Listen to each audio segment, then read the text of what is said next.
रूस यूरोप के टकराव पर डोनाल्ड ट्रंप ने भी बयान दिया है। अमेरिकी राष्ट्रपति ट्रंप का बयान, पुतिन यूरोप से नहीं डरते, पुतिन सिर्फ अमेरिका से डरते हैं क्योंकि यूएस का नेतृत्व मेरे हाथ में है, क्योंकि अमेरिका का नेतृत्व मेरे पास है।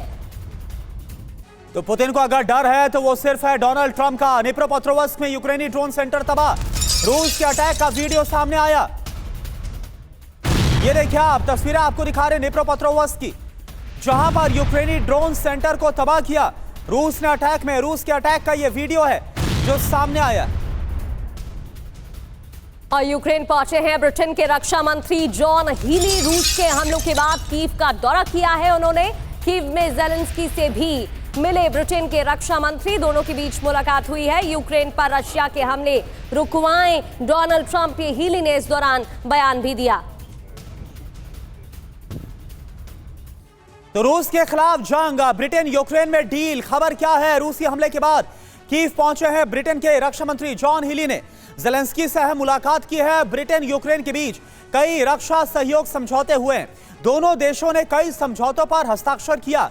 100 साल की साझेदारी के लिए रोडमैप को साइन किया गया। समझौते में क्या है? नई वॉर तकनीक पर काम किया जाएगा, नए हथियारों पर ज्वाइंट रिसर्च होगी, हथियारों को आधुनिक बनाया जाएगा और हाई टेक्नोलॉजी ड्रोन इंटरसेप्टर का निर्माण होगा। हर महीने हजारों ड्रोन का उत्पादन होगा। एयर डिफेंस, लॉन्ग रेंज हथियार पर समझौता किया जाएगा। एवीएम ओपी तिवारी सर, एक तरफ डोनाल्ड ट्रंप का कहना है कि यूरोप से पुतिन नहीं डरते, लेकिन हाँ मुझसे डरते क्योंकि अमेरिका में मैं हूं, और दूसरी तरफ यूक्रेन में जाते हैं ब्रिटेन के रक्षा मंत्री। ये क्या आपको नजर आ रहा है?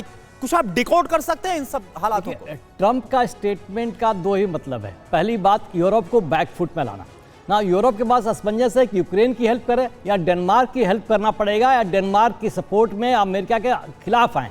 अब ये तो देखने की बात है समय के साथ क्या है। तो यूरोप में एक डर पैदा हो गया। यूरोप ने अभी यूके ने जो आके एमओयू साइन किया है, इसमें कोई सप्लाई का नहीं है। इस तरफ के एमओयू तो इंडिया अमेरिका के भी है, इंडिया रशिया के भी है कि हम जॉइंट ऑपरेशंस करेंगे, ऑपरेशन नहीं जॉइंट डेवलपमेंट करेंगे। ये समय की बात है। लेकिन अभी किसी भी यूरोपियन नेशन का, किसी भी नाटो नेशन का स्टेटमेंट नहीं आ रहा कि हम यूक्रेन को ये सप्लाई देंगे। अभी यूक्रेन की सारी परेशानी, अभी आप दिखा रहे थे कि उनका मेयर कह रहे थे कि आप कीव छोड़ के चले जाओ। वो नहीं बोलना चाहिए, उनको ये बोलना चाहिए कि सारी जनता सड़क पर ज़ेलेंस्की के खिलाफ आओ ताकि हम यूक्रेन को बचा सके। यूक्रेन का मेन सरदर्द सिर्फ ज़ेलेंस्की और कोई भी नहीं है। अभी जो रास्ता बंद हो रहा है सपोर्ट का, दूसरी बात कहना चाहूँगा, जो इंटेलिजेंस सपोर्ट रिपोर्ट्स जो मिलती थी, पहले अमेरिका से मिलती थी यूक्रेन को, और फिर रशिया से फिर यूरोपियन नेशन से मिलती है, अब इसका भी बहुत कम हो चुका है।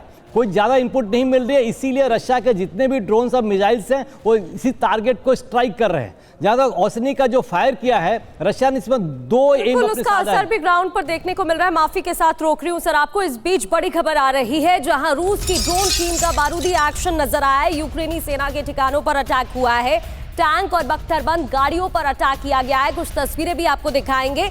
ड्रोन हमले में यूक्रेन को भारी नुकसान हुआ है। वही बात, लगातार भारी नुकसान की खबर है। टैंक और बख्तरबंद गाड़ियों पर अटैक किए गए हैं, ये देखिए। और एक और बड़ी खबर, फ्रंटलाइन पर रूस का बारूदी प्रहार, यूक्रेनी फौज के ठिकानों पर हमला। हमले में यूक्रेन की बख्तरबंद गाड़ियां नष्ट हुई है। फ्रंटलाइन की तस्वीर आप देखिए, ये देखिए आप किस तरीके से फ्रंटलाइन पर ड्रोन से अटैक किया गया, यूक्रेनी फौज के ठिकानों पर हमला। और यूक्रेन जंग में अफ्रीकी सैनिकों की भी एंट्री हो गई। बड़ी जानकारी है, अफ्रीकी सैनिकों की एंट्री इस युद्ध में। रूस की तरफ से जंग में उतरे हैं अफ्रीकी सैनिक। यूक्रेनी सैनिकों के बंकर उड़ा रहे हैं जवान। माइन से यूक्रेनी बंकर उड़ाने की ट्रेनिंग मिल रही है।